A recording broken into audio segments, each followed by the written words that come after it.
A pessoa que está ao seu lado, tu vai melhorar, fala aí. Vamos melhorar ou não vamos? Hein, pastor João? Muito bem, vamos melhorar. Meus irmãos, que alegria voltar aqui na Penha, né? Assembleia de Deus, vitória em Cristo. A vitória em Cristo? Eu queria, antes de trazer a palavra de Deus, manifestar a minha alegria, estar aqui com os irmãos. Tivemos um grande culto, primeiro culto. Dezenas de almas aceitaram Jesus como Salvador.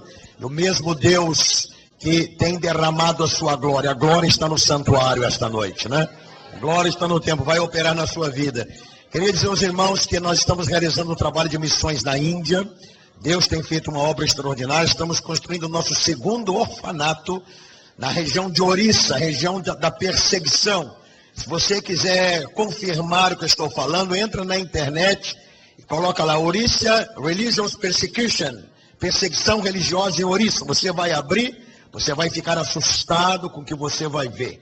Nós estamos fazendo o nosso segundo orfanato. Nós já temos um orfanato em Nova Delhi, o Bethlehem Children Home. Bethlehem Children Home. A palavra B-E-I-T no hebraico é casa. E Lehem é pão. Diga Lehem. Fala Lehem. Pão. Não, pastor Vicente. Nós tivemos junto lá em Bethlehem, casa de pão. Temos o nosso Bethlehem Children Home. E agora temos Home of Grace. A casa, o lar da graça. O lar da graça em Orissa. E este material que nós temos aí, exatamente é para patrocinar os nossos 21 missionários que estamos lá e as crianças indianas. Os pais da Índia vendem uma criança por R$20 para a prostituição, para a pedofilia, coisa terrível. Nós estamos arrancando as crianças da miséria, das ruas imundas e contagiosas da Índia, e essas crianças estão lindas, maravilhosas. Vou combinar depois com o pastor Silas para apresentar um vídeo aqui. Você vai ver o que Deus está fazendo. Nós temos alguns DVDs. Eu não trouxe nenhum livro, somente DVDs de pregação. Tenho DVDs Liberta da Jaula dos Demônios. A história de uma moça, 3 anos em Minas Gerais, ficou presa dentro de uma jaula como animal. Deus fez um testemunho espetacular. Se você quer evangelizar alguém, manda um DVD de testemunho. Tem vários outros milagres, porque eu creio num Deus de milagres, um Deus de maravilha. Amém, irmãos? Tem também bênçãos da aliança, tem o Sansão e Dalila. Se você tem um problema na tua vida sexual, não sabe como dominar, né? Tem gente que peca por recordação. Fica lembrando aventuras sexuais de 20, 30 anos e está sempre voltando na mente. E a alma está bloqueada. A alma está bloqueada, não tem jeito. O espírito não pode gerar. Não pode gerar o fruto espiritual. Porque existem, né, irmão, coisas ali. Sansão, o campeão do céu. Dalila, campeã do inferno. Como ser vitorioso na vida sexual? Tremendo este DVD. Tem vários outros, eu tenho 3 kits. Eu tenho Cura da Alma, que é extraordinário. Depressão crônica, que vai matando aos pouquinhos, amargura, tristeza, estresse, medo, uma série de coisas. São sentimentos que estão alojados na alma. Na tua alma está a tua vontade, o que você quer. Na tua alma está a tua sensibilidade que você sente. E na tua alma está o teu intelecto, aquilo que você projeta, que você imagina. Cura da Alma. São 3 DVDs de 2 horas cada um. Eu digo para você, vai fazer uma revolução, vai dar um mergulho interior dentro de você e vai curar tudo em nome de Jesus. O outro kit é Batalha Espiritual. Como vencer a batalha, as 4 leis satânicas, os 4 exércitos de Deus, como vencer a batalha na mente, como lidar com o inimigo na hora da tentação, como ser uma pessoa vitoriosa. 3 DVDs de 2 horas cada um. E o último é o Apocalipse, né? 260 respostas bíblicas sobre o Apocalipse, o final dos tempos e as últimas coisas. 260. Por exemplo, o que vai ser o Armagedon? O que vai ser o milênio? Marca de carro? E a batalha de Gog e Magog? E o exército de 200 milhões? E a seca do rio Eufrates? O que vai ser o estado intermediário? Dá para comunicar com os mortos? Com que corpo você vai ressuscitar? Com a mesma aparência? Vai ter família no céu? Vai conhecer o marido ou a esposa no céu? Todas essas perguntas são respondidas. O que nos reserva o futuro, a eternidade? Qual será o fim do diabo, do anticristo e do falso profeta, a trindade satânica? E então, 260, a localização do céu e do inferno. Onde é o céu? Onde é o inferno? Será que o inferno é um estado mental? Será que o céu não é apenas uma linguagem simbólica que os pastores utilizam? O que é real, o que é literal, o que é simbólico? 260 respostas bíblicas sobre o Apocalipse, o final dos tempos e as últimas coisas. Você, depois, quando terminar, eu vou estar na porta para atender os irmãos que desejarem. Você pode dar um cheque até por 30 dias em nome de Jesus. Amém? Diga graças a Deus. Abra sua Bíblia agora no segundo livro de Crônicas, capítulo de número 20. Segundo livro de Crônicas, capítulo de número 20.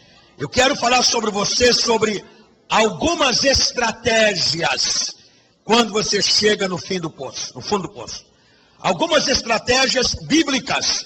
Você não vai ouvir aqui estratégia de Laí Ribeiro. Você não vai ouvir aqui estratégia de Paulo Coelho. Você não vai ouvir estratégia aqui de Shirley MacLaine, a Dragua King da Nova Era. Você vai ouvir estratégias da Bíblia. E se você colocar as estratégias em ação na tua vida, você vai sair do fundo do poço. Você vai sair do sufoco. Pode ser que você diga, João Caetano, não sei mais o que fazer. Meu marido diz que não tem jeito, que não larga amante. Meu filho diz que não consegue livrar das drogas. O que é que eu vou fazer? O médico diz que não adianta mais. Não adianta mais operar. O advogado diz que não adianta mais aplicar recursos. O que é que eu vou fazer? Estratégias bíblicas para nos tirar do fundo do poço. Amém, irmãos? Quem quer as estratégias de Deus nesta noite? 2 Crônicas, capítulo 20, nós lemos em nome do Pai, do Filho e do Espírito Santo. E sucedeu que, depois disto, os filhos de Moabe, os filhos de Amon, e com eles alguns outros dos amonitas, vieram a peleja contra Josafá. Então vieram alguns que deram aviso a Josafá, dizendo, vem contra ti uma grande multidão, diga, grande multidão, da além do mar e da Síria, e eis que já estão em Azazon Tamar, que é em Gedi. Então Josafá teve medo. Em algumas Bíblias diz temeu, mas a versão original é medo mesmo. Então Josafá teve medo e pôs-se a buscar o Senhor, e apregoou jejum em todo Judá. E Judá se juntou para pedir socorro ao Senhor. Também de todas as cidades de Judá vieram para buscarem o Senhor. E pôs-se Josafá em pé na congregação de Judá e de Jerusalém, na casa do Senhor, diante do pátio novo. Que Deus abençoe a leitura da sua santa e bendita palavra. A Bíblia Sagrada nos fala que a nação de Judá era uma das maiores tribos de Israel. Todos nós sabemos que o povo de Israel é formado de 12 tribos. Nós, os brasileiros, somos formados pelo menos de 3 grupos. O povo do Brasil é formado dos europeus, por parte dos nossos irmãos portugueses, os africanos, que foram trazidos pelos portugueses, e os índios, que são verdadeiramente os brasileiros originais. Europeus, africanos e índios, deu esse brasileiro bonito que vocês estão vendo aqui esta noite. Amém? O povo de Israel é formado de tribos. E uma das mais importantes tribos era a tribo de Judá. A tribo de Judá tinha mais de 1 milhão de pessoas. E a palavra do Senhor nos declara que esta tribo, este povo, esta nação de Judá, que tinha como líder o rei Josafá, foi cercada por uma coalizão de inimigos. Amonitas, sodomitas, edomitas, midianitas, vieram, diz a Bíblia, formaram um exército inumerável, uma multidão incontável, e vieram para destruir a nação de Judá, para acabar com Josafá, para destruir a família dele, para fazer um morticínio, algo tremendo, algo terrível. Quando deram aviso para Josafá, eis que vem contra você, contra a nação de Judá, uma grande multidão, uma multidão incontável, inumerável, a Bíblia diz que Josafá, ao ouvir esta notícia, ele teve medo. Josafá teve medo. Pode ser que você diga, olha, missionário João Caetano, o que eu estou enfrentando é além das minhas forças, o que está vindo contra mim, as ameaças que estou sofrendo, tem gente entrando no meu e-mail, tem gente mandando vir, me ameaçando, eu não sei o que eu vou fazer, eu não tenho saída. A Bíblia diz que Josafá teve medo, e pode ser que você também tenha medo. Agora, o que o medo é? O medo não é uma doença. Não adianta tomar remédio contra o medo que você não sará. O medo é um espírito, diz a Bíblia. Paulo diz, porque Deus não nos deu. Deus não dá medo para ninguém. Diante de Deus você não tem medo. Diante do diabo você tem medo. Diante do demônio você tem medo. Diante do pecado você tem medo. Diante das coisas erradas você tem medo. Alguém está com medo aqui? Na presença de Deus não há medo. Há gozo, há segurança, há paz, há alegria. Há coisa extraordinária. Ninguém tem medo diante de Deus. Josafá teve medo. O medo é um espírito.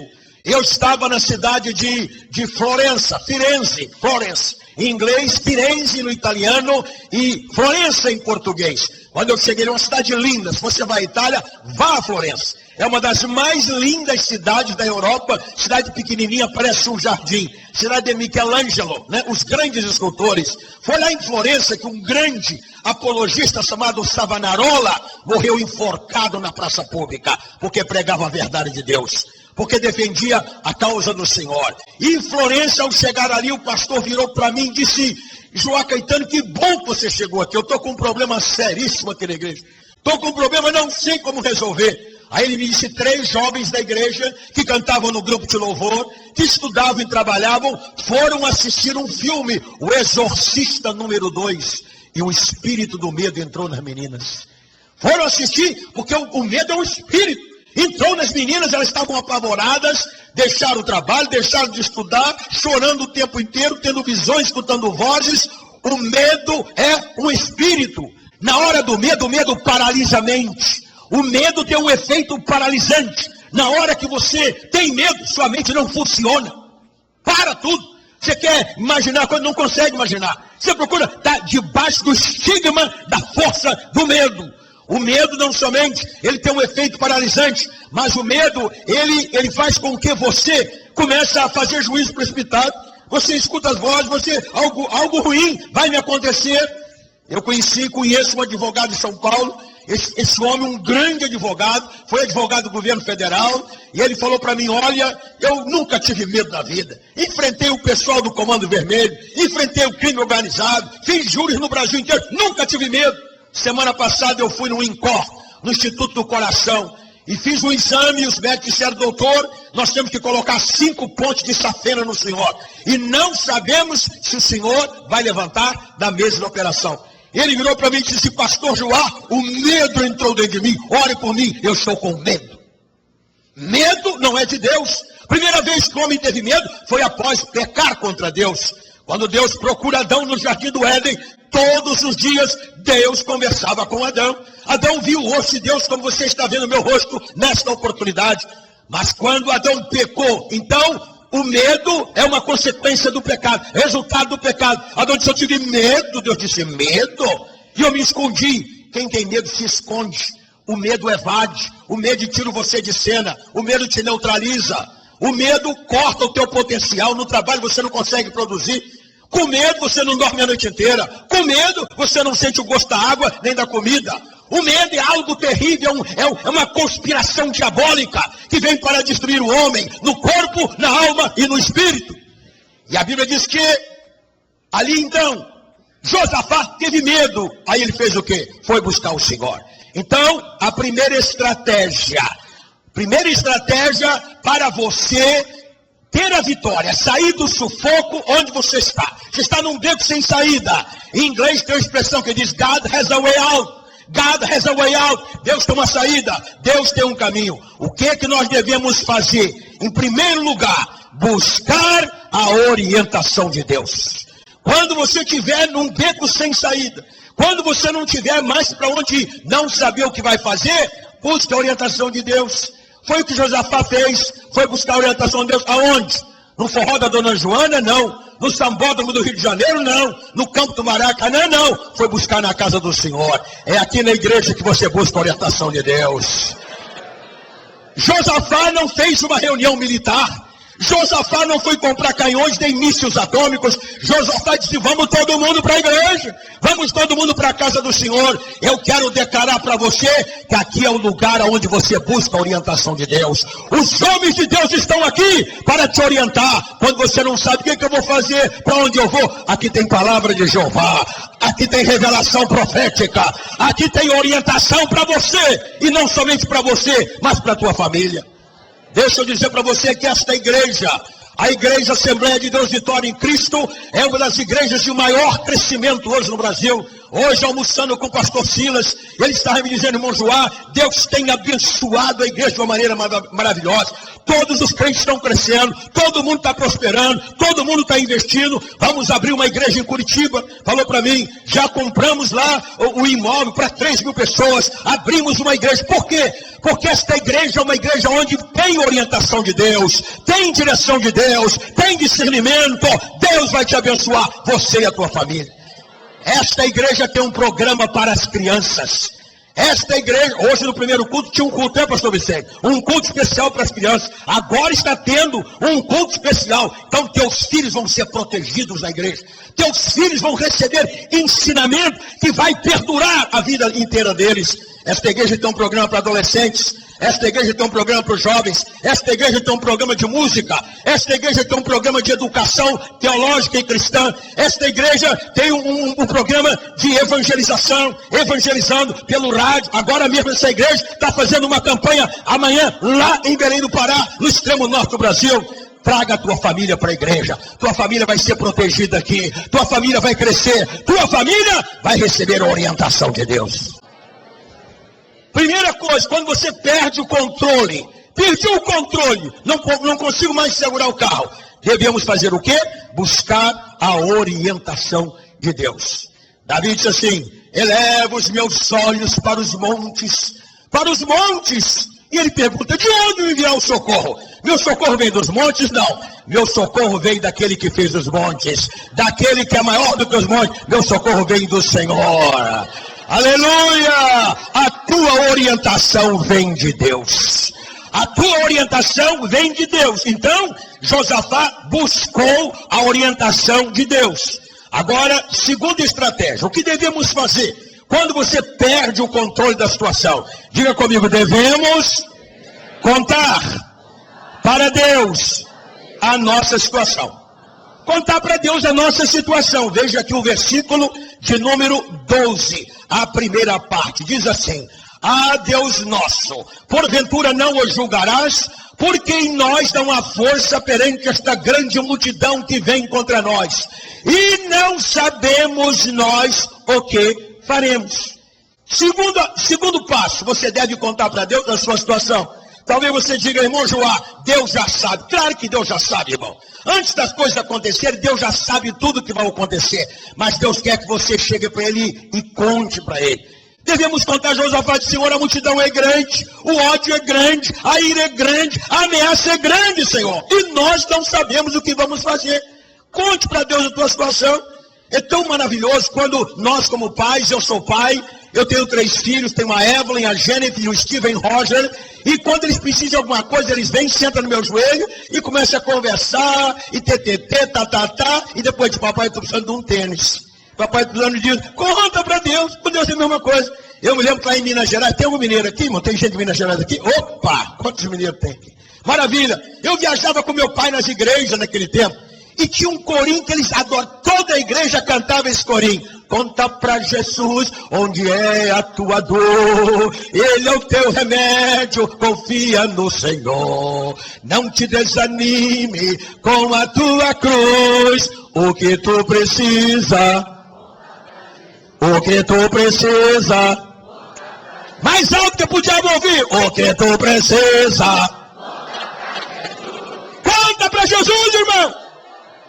Tem gente que conta para todo mundo, conta para o leiteiro, conta para o padeiro, conta para o verdureiro, vai na internet, manda 50 milhões de e-mail para o mundo inteiro. Tu já contou para Jesus, irmão? O primeiro que tem que saber é Deus. Faça uma agenda com Deus. Deus provocou o encontro com Moisés. Às vezes Deus precisa provocar o encontro com você.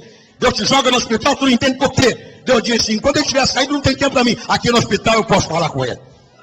Irmão, Deus tem caminhos extraordinários. Deus caminha nas alturas, diz a Bíblia. Deus provocou um encontro com Moisés. 40 anos, Moisés levava o rebanho de jeito de seu sogro. Levava o rebanho. Quando foi um dia, depois de 40 anos, Moisés olhou na sarça. A sarça, Moisés olhou a sarça, pegando fogo, mas fogo não apagava. Quanto mais fogo tinha, mais verde a sarça ficava. É como a igreja. Quanto mais o Espírito Santo manifesta na igreja, mais vida a igreja tem, mais poder, mais entusiasmo, mais glória. Moisés disse: eu vou chegar de perto. Quando Moisés chega de perto, ele escuta uma voz: epa, Moisés, tira o sapato dos teus pés. Eu sou o Deus de Abraão, o Deus de Isaac, o Deus de Jacó. Deus provoca um encontro com Moisés. Aí Deus disse: Moisés, eu já tenho a agenda pronta. A minha agenda: desce no Egito e liberta o meu povo. Desce no Egito e liberta o meu povo. Irmão, está na hora de você contar para Deus a tua situação. Está na hora de você chegar em casa, cair de joelho, dizer: Senhor, eu não consigo pagar essa dívida. Senhor, eu não consigo. Senhor, me dá vitória. Eu preciso ser curado dessa enfermidade. Conta, Josafá contou. É tão importante, irmão, né? A gente contar para Deus a nossa situação. Porque Deus já sabe, mas Deus quer ouvir. Deus quer que você chegue diante dele numa atitude de submissão, se submeta, de dependência, de adoração. Caia de joelhos: Senhor, eu preciso da tua ajuda. Só o Senhor pode me dar vitória. Só o Senhor pode me tirar desse sufoco. Eu estou sendo ameaçado. Josafá é ameaçado. O povo de Judá é ameaçado. Os exércitos perigosíssimos vieram para destruir, para varrer a nação de Judá. Josafá contou para Deus. Terceira estratégia, né, para que você saia do sufoco: devemos focalizar a nossa atenção em Deus e não nos problemas. Diga comigo: devemos focalizar a nossa atenção em Deus e não nos problemas. 2 Crônicas 20, versículo 12, a parte B. Diz assim: ah, Deus nosso, porventura não o julgarás? Porque em nós dá uma força perante esta grande multidão que vem contra nós. E não sabemos nós o que faremos. Diga: porém. Fala: porém. Os nossos olhos estão fistos em ti. Os nossos olhos estão postos em ti, irmãos. Essa aqui é uma estratégia extraordinária.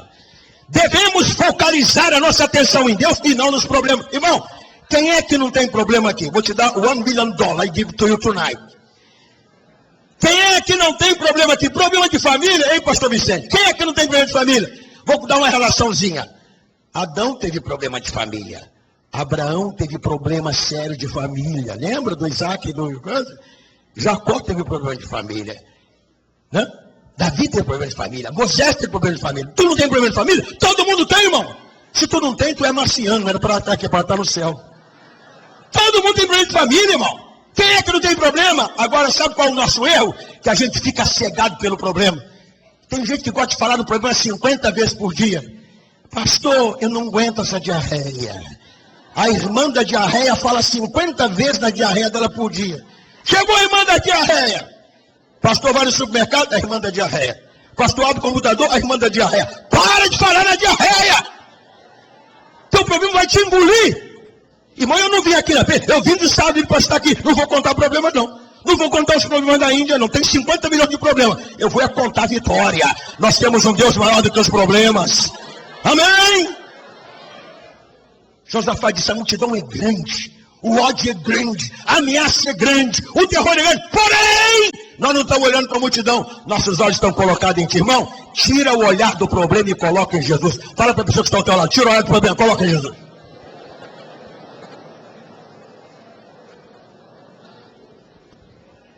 Coloca os olhos em Jesus. Irmão, tem gente que gosta de falar do problema a vida inteira. Problema todo mundo tem, irmãos. Conta para Jesus. Na oração você conta: Senhor, eu não tenho jeito, eu não consigo. Senhor, me dá vitória. Senhor, eu preciso de uma bênção. Me dá uma... Conta para Jesus. Agora, diante do povo, você declara: meus olhos estão colocados, de Deus eu não tiro o olhar. Meus olhos estão colocados no Senhor. Porém, nossos olhos estão postos em ti. Louvado e bendito seja o santo nome do Senhor. Devemos focalizar a nossa atenção em Deus e não nos problemas. Alguém diz assim: não diga para Deus o tamanho do teu problema. Diga para o teu problema o tamanho do teu Deus. Quem gostou, diga gostei. Então repete comigo. Não diga para Deus. Irmão, está muito baixo, mais alto. Não diga para Deus o tamanho do teu problema. Diga o teu problema o tamanho do teu Deus. Diga, meu Deus é maior. Deus é maior do que a doença que está no teu corpo esta noite, irmão. Deus é maior daquela dívida que você tem no banco. Deus é maior do que a ameaça que você está sofrendo. Deus é maior do que aquilo que o teu marido falou. Deus é maior. Diga ao teu problema, meu Deus é maior. Você lembra do Davizinho? Quando Davi foi enfrentar o gigante Golias, quando o pai dele mandou ele levar pão e queijo, eu acho que Davi era mineiro como eu. Foi levar pão e queijo para os irmãos dele que estavam no campo de batalha. E aí a Bíblia diz que quando Davi chegou lá, escutou os gritos de Golias. Aquele homem de quase 4 metros de altura, 75 quilos pesava a armadura de Golias. A espada, a ponta da lança, 600 ciclos de ferro. Era 17 quilos. Só a ponta da lança, a espada, o escudo, aquela armadura toda de metal. 75 quilos. Golias carregava no corpo e pulava que nem um gato. Era uma coisa tremenda, né? Era como o pulo do gato. Sabe a história do pulo do gato, irmão? Quem quer saber? Diga, eu quero. Vamos lá. Mensagem completa aqui, né, pastor? O gato estava pulando. Pula para cá, chegou a onça. Ô, seu gato, o seu pulo é tão lindo. Quer ensinar uns pulinhos aqui para dona onça? Sim, dona onça, vamos lá. Pulo número 1, pulo número 2, ensinou 20 pulos para a onça. A onça disse, agora eu como o gato. Eu já aprendi os pulos dele, eu como. Aí ela foi, pulou nele, ele fez assim, pulou para trás. Aí ela falou, seu gato, esse pulo o senhor me ensinou. Ah, dona, esse aqui é o pulo do gato. A gente não ensina para ninguém, não. Crente tem que ter o pulo do gato contra o diabo, amém, irmão? Tu tem que ter o pulo do gato contra os demônios. Quando o demônio te atacar, tu sai na vitória, rompe em fé. Aleluia! Amém, irmão? Aí, quando Davi ouviu aquele grandão, gigante Golias gritando, mas quem é este soberbo? Quem é este arrogante para zombar do Deus de Israel? Aí o pessoal, Davi, fala baixo, esse é o campeão dos filisteus, esse é o 7 estrelas, esse é Golias. Aí Davi disse, é o gigante, ele destrói o exército inteiro. Davi disse, eu vou arrancar a cabeça dele. Davi disse, eu vou arrancar a cabeça, aquele pequenininho, molequinho pequenininho, nunca tinha pegado arma militar, nunca tinha recebido treinamento militar, né? Aí os irmãos dizem assim, Davi, ele é grande demais para você derrubar ele. Davi diz, porque ele é grande que eu vou derrubá-lo. Irmão, diga o mesmo alvo com duas perspectivas. Aquilo que é derrota para o ímpio é vitória para você. Não importa o tamanho do alvo, Deus vai te usar. O Espírito do Senhor que tomou a Davi vai te tomar. O Espírito de Deus vai te possuir e você vai derrubar, você vai cortar a cabeça e a glória de Deus vai brilhar na tua vida. Davi disse, eu vou. E a notícia correu. E chegaram os fofoqueiros, todo lugar tem fofoca, né, irmão? Fofoqueiro é um problema, né? Tinha 3 irmãs conversando. Uma falou assim, irmã, estou com problema sério. Qual é o problema, irmã? Dinheiro, eu não posso ver dinheiro. Eu falsifico papel, eu minto, o negócio é grana, eu quero é o din-din-din, né? Quero dinheiro. A outra falou assim, meu problema não é dinheiro, que é o problema? Namorar, eu adoro namorar. Eu namoro o gordo, o mago, tico-tico no fubá. Meu negócio é namorar. A terceira falou, meu problema não é namorar nem dinheiro. Qual é o teu problema, irmã? É a minha língua. Eu não sei guardar segredo. Vou na casa do pastor agora mesmo, vou contar tudo que vocês estão fazendo. Fala, teu irmão, cuidado com a tua língua, fala aí. Ô, maravilha! Aí os fofoqueiros foram falar com o rei Saul. O rei Saul tem um boboca aí. Tem um bobalhão dizendo que vai lutar contra o gigante Golias. A Bíblia diz, irmão, que a ameaça de Golias era tão terrível que o exército inteiro tremia. Todo mundo tremendo. O exército de Judá, que era um dos mais poderosos, né? O exército tremia, irmão. Tremia, né? O capitão tremia, todo mundo tremia.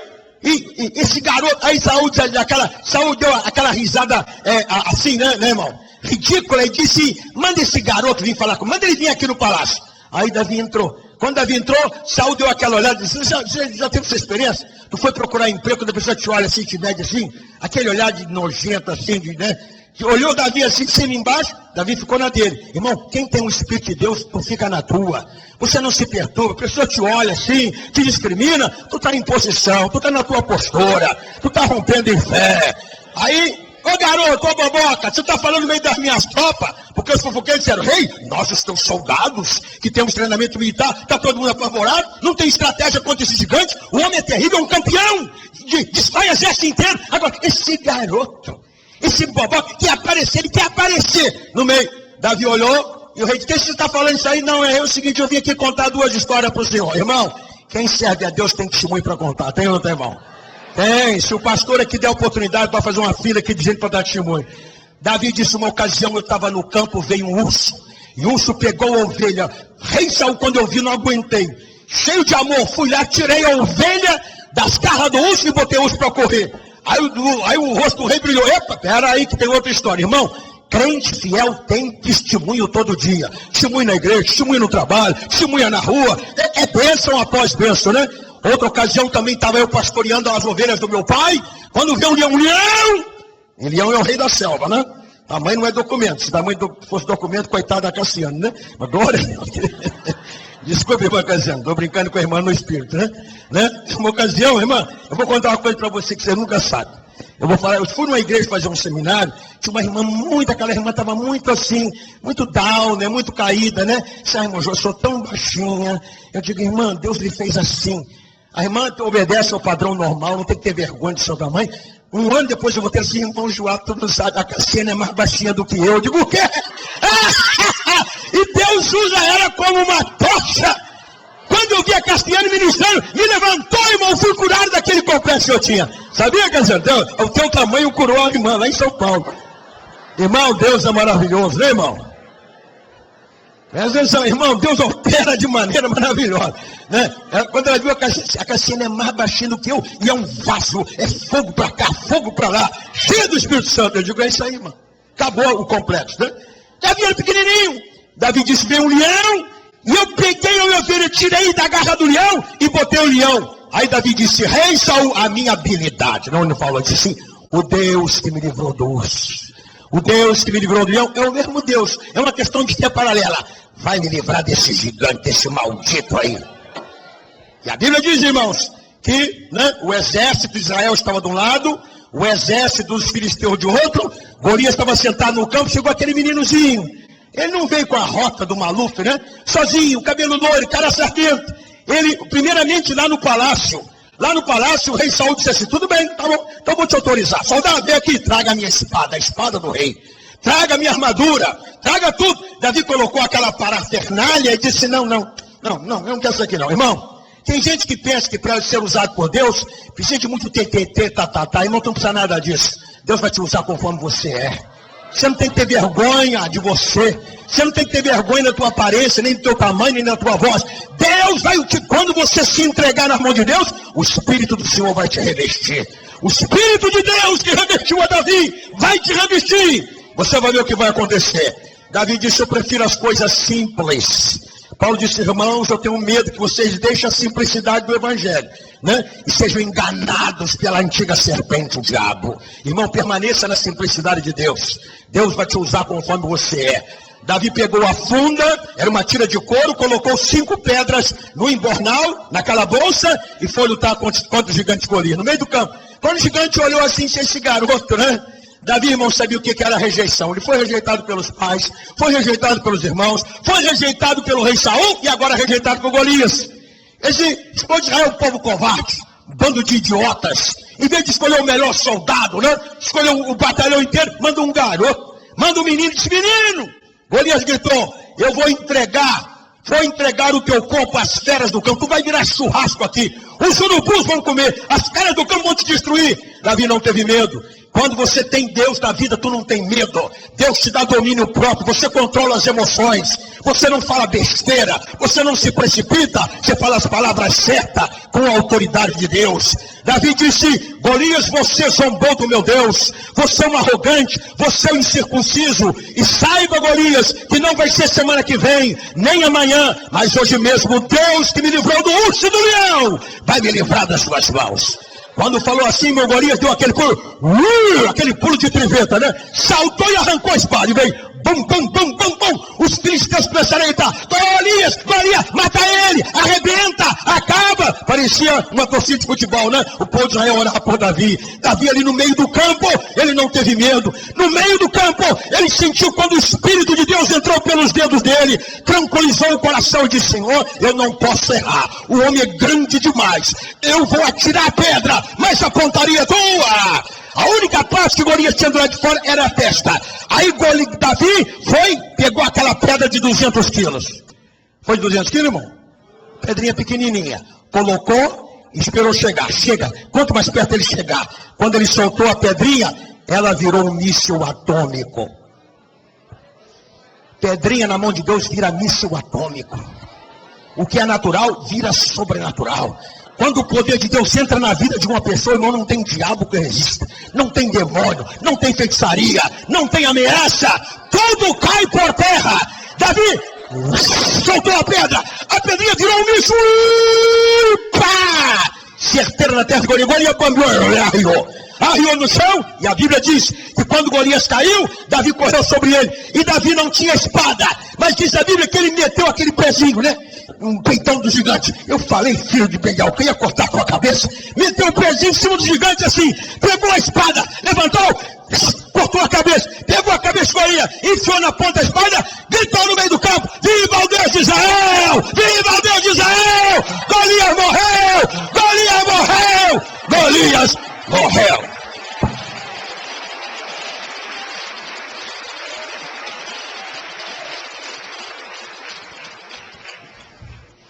Depois ele pegou a cabeça do gigante, levou para o rei Saul. Aí jogou, olha a cabeça do valentão aí. Diga: só o Senhor é Deus. O resto é Baal. Devemos focalizar a nossa atenção em Deus e não nos problemas. Quarta e penúltima, e eu estou terminando.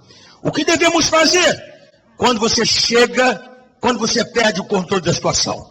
Devemos ter fé e saber que a batalha é de Deus. Diga: devemos ter fé e saber que a batalha é de Deus. Veja então aqui o versículo de número 14.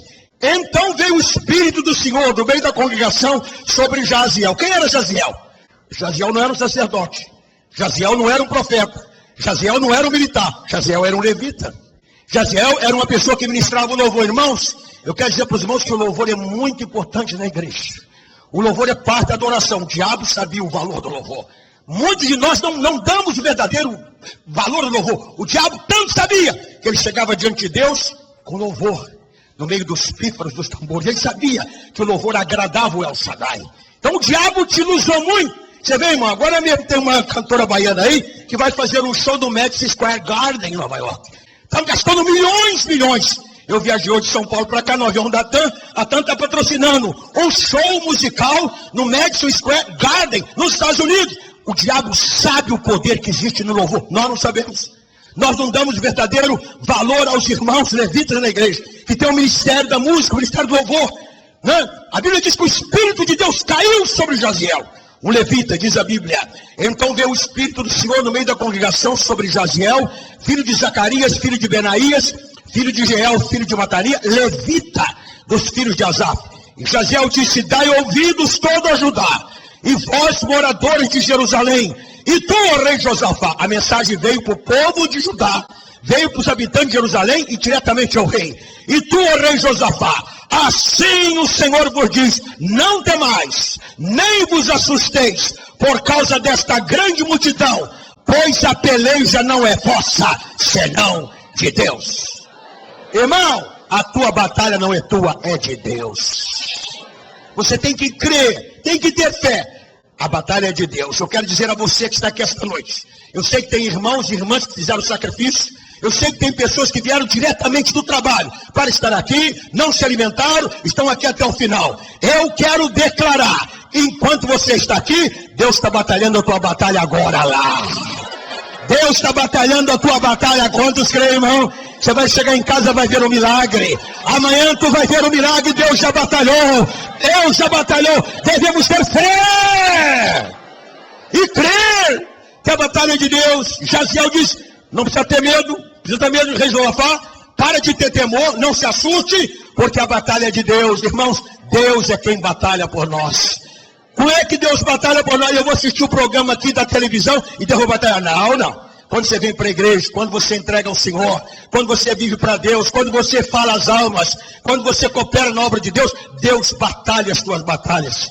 Aqui no Rio de Janeiro tem um amigo meu, há alguns anos ele recebeu um telefonema. Pastor, nós somos do CV.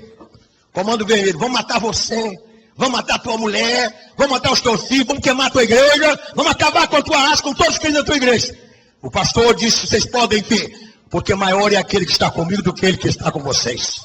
Uma semana depois o pastor abriu o jornal e aquele pessoal do inferno que havia ameaçado entrou em briga com outro pessoal de outra comunidade aqui no Rio, todo mundo morreu, e o pastor continua vivo hoje pregando o evangelho de Jesus do Filho de Deus.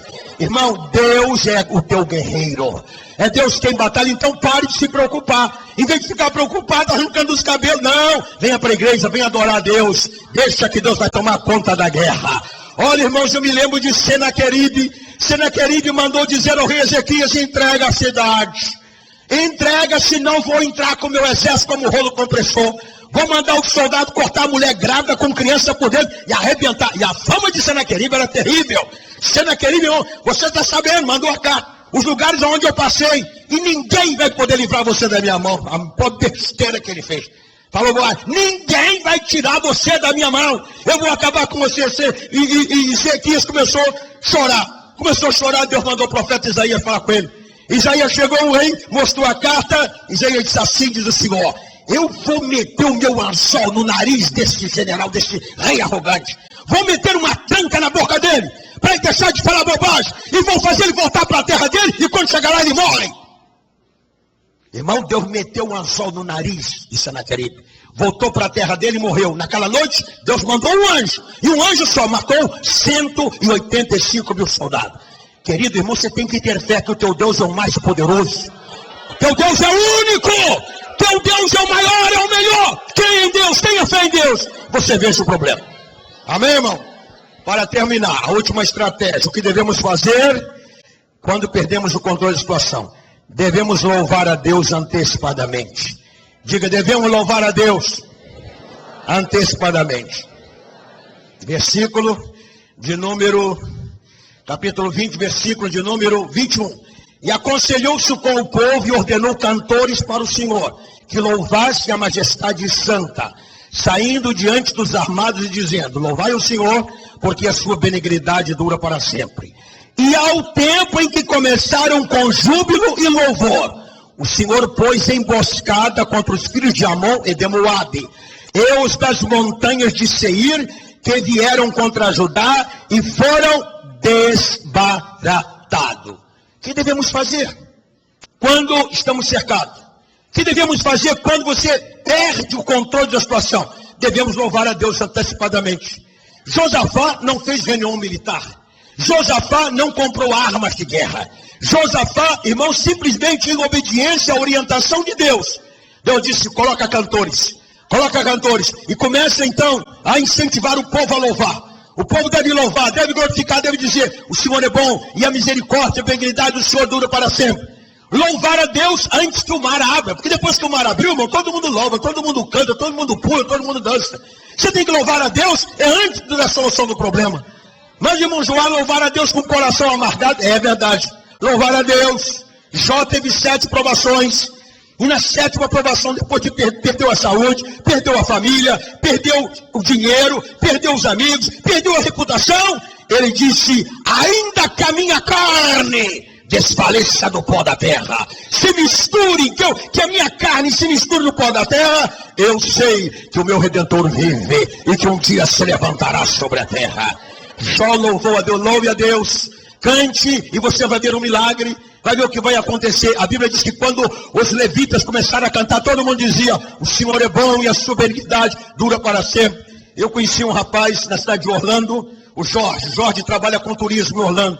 Quando eu conheci ele, traz pessoal do aeroporto para os hotéis, trabalha com turismo. E ele é da Igreja Batista. E eu conheci ele, estava no carro com ele, toda hora ele falava um palavrão, falava uma coisa e tal. Aí quando todo mundo saiu, eu falei, irmão, eu não lhe conheço, mas eu gostaria de dar um conselho. Ele disse, o que é? Ele disse assim, em vez de você falar palavrão, você fala assim, só o Senhor é Deus. Só o Senhor, porque esses clientes não sei o quê. Irmão, ele aprendeu a receita. Hoje eu falei, irmãos, que bênção. Quando eu sinto falar uma besteira, eu digo, só o Senhor é Deus. O pessoal perguntando, what's that? O que você está falando? Eu começo a falar de Jesus. Melhorou a minha freguesia, estou ganhando dinheiro, estou maravilha. Amém, irmão? Então, louvar a Deus alivia a alma.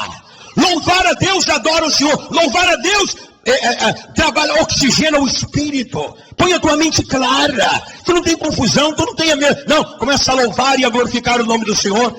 A Bíblia diz que Paulo e Silas estavam na prisão. E perto da meia-noite eles faziam o quê? Diga, oravam e cantavam hinos de louvores a Deus. Qual era a situação deles? Irmãos, situação deles, presos, com as costas arrebentadas, da chicotada, o sangue caindo. Maravilha, orar e cantar na hora do sofrimento. Diga, orar e cantar na hora do sofrimento. Quando eles oravam e cantavam, houve um terremoto da prisão. Quem mandou o terremoto? Foi o diabo ou foi Deus? Deus mandou. Qual foi a primeira coisa que o terremoto fez? Abriu a porta da prisão? Não. Quebrou as cadeias? Também não. Rebentou as correntes? Não. Sabe qual foi a primeira coisa que o terremoto fez, irmão? A Bíblia diz, abalou os alicerces da prisão. Irmão, este prédio aqui tem um alicerce? Sim ou não? Se não tivesse, essas paredes não estavam de pé. Tem um alicerce. Alguém viu o alicerce aqui? Ninguém viu o alicerce, mas tem um alicerce. Quando você começar a orar e louvar a Deus, Deus vai mandar um terremoto no alicerce da tua vida. Teu problema não está nos teus olhos, teu problema está lá embaixo. A coisa está trancada lá embaixo. Quando você começar a adorar a Deus e louvor, Deus vai mandar um alicerce, vai mandar um terremoto que vai abalar, vai destravar o que está travado. A glória virá, o poder virá, a liberdade virá, a tua vitória virá. Deus vai mandar um terremoto lá no alicerce. Amém, irmãos? Glória a Deus. Oravam e cantavam hinos de louvores a Deus. Há muitos anos, aqui no Brasil, quando começou a obra pentecostal no Brasil, nós tivemos um missionário pioneiro chamado Daniel Berg. Daniel Bergen, ele era da Suécia, trabalhava nas usinas ali na Suécia, tinha as mãos grossas, grande evangelista pessoal. Ele estava viajando na região da Amazônia, depois de viajar mais de 2 horas, né? 2 horas ele parou para almoçar. O almoço dele era num lenço como esse aqui, né? Era 100 gramas de farinha de mandioca, de macaxeira. Ele sentou debaixo de uma árvore e disse, Senhor, muito obrigado pelo meu almoço. Amém. Quando ele falou amém, pum, caiu um negócio meio da laranja. Era uma manga espada, madurinha. Aí ele comeu a manga com a farinha, né? Depois foi andando, andou mais 1 hora e tanto, de repente, no meio da mata, ele sentiu o cheiro de bife. Cheiro, aquela carne de bife assim, sabe, meu Deus, que cheiro gostoso. Fazia mais de 1 ano que ele não comia carne de bife. Ele disse, eu estou com tanta vontade de comer uma carne de bife. Quando ele falou assim, irmão, tinha um barraquinho assim, né? Uma mulher magrinha na porta do barraquinho, e a mulher disse, moço, o senhor quer carne de bife? Vem aqui na minha casa que eu tenho. Ele ficou assim, será que eu estou sonhando? Deu um beliscão, ai, não, estou sonhando, não é verdade. Aí, quando ele chegou na casinha, tinha uma mulher magrinha, e a casinha de sapê, folha de coqueiro, né? Sem pintura. Aí ele chegou, quando ele chegou na salinha, irmão, tinha um prato de bife, um prato de madeira, uma mesa de madeira, o bife ele acebolado, aquele cheiro, aí ele não aguentou, ele caiu de joelho, ele era alto demais, caiu de joelho e agradeceu a Deus pelo bife que ele estava. Quando ele terminou de orar, a mulher estava chorando, e a mulher disse, eu fiz uma oração tão bonita aí pela carne de bife, será que você não poderia fazer uma oração pela minha filha que está no quartinho ali, paralítica há 3 anos? Será que você não poderia orar por ela? E o missionário disse, eu vou orar por ela, senhora. Aí ele entrou no quartinho. Quando entrou no quartinho, já era uma moça, filha. Estava em cima da cama, não falava mais. O cheiro ruim saía das pernas dela. Os olhos parados assim, as moscas em cima dela, né? Aí o missionário olhou na parede e tinha um bandolim. Bandolim é um pequeno instrumento, parece um cavaquinho, né? Um pequenininho. É o banjo americano, igual o banjo americano. Aí ele falou para a mulher, a senhora toca o bandolim? Ela disse, não, meu marido é que tocava. Mas meu marido já faleceu. Aí o missionário Daniel Berg, será que eu poderia tocar o bandolim, cantar uma canção antes de orar pela sua filha? Pode, sim, senhor. Aí, irmão Daniel Berg, né, pegou aquele bandolim, cantou um hino antigo, né? Estava ali a mãe da menina, a menina que não falava mais, naquela cama com os olhos vidados assim, o missionário começou a tocar e a cantar: Deus ainda está chamando, como chamou Noé e Adão. Deus ainda está chamando, como chamou Abraão. Ele chama o teu nome. Quando o missionário falou assim, a menina começou a mexer. Começou a mexer, e ele tocar no bandolim cantando. De repente, ela pulou da cama e saiu completamente curada pelo poder de Deus. Louvar a Deus antecipadamente. O louvor agrada a Deus. Você quer ter a vitória nesta noite? Então busque a orientação de Deus. Deus vai te dar orientação. Deus vai te orientar. Deus tem uma saída para você. Louve a Deus, não coloque, não focalize o problema, focalize em Deus. Deus é maior do que o teu problema. Não fale, conta para Jesus e acaba. E espere em Deus, louve o Senhor, tenha fé. Deus está vivo, Deus está no trono. Deus te ama, Deus te abraça, Deus te aceita e te dá vitória. Vamos ficar de pé na presença do Senhor nesta noite. Hoje o meu milagre vai chegar. Eu vou crer, não vou duvidar. O preço que foi pago ali na cruz me dá vitória. Nesta hora me dá vitória. Nesta hora hoje o meu milagre vai chegar. Eu vou crer, não vou duvidar. O preço que foi pago ali na cruz me dá vitória. Nesta hora me dá vitória. Nessa hora. Eu quero perguntar agora em nome do Pai, do Filho e do Espírito Santo. Quantas pessoas estão aqui e vão dizer: missionário João Caetano, eu quero fazer uma aliança com Deus. Eu estou no fundo do poço, não tenho mais estratégias. Quero ver as estratégias de Deus.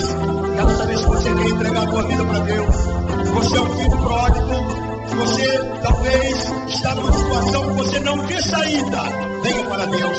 Aqui está chegando, então saia do seu lugar agora. Você pode sair, os irmãos obreiros já estão se preparando para te receber. Se você quer uma oração especial, saia do seu lugar. Venha aqui agora entregar a tua vida para Deus.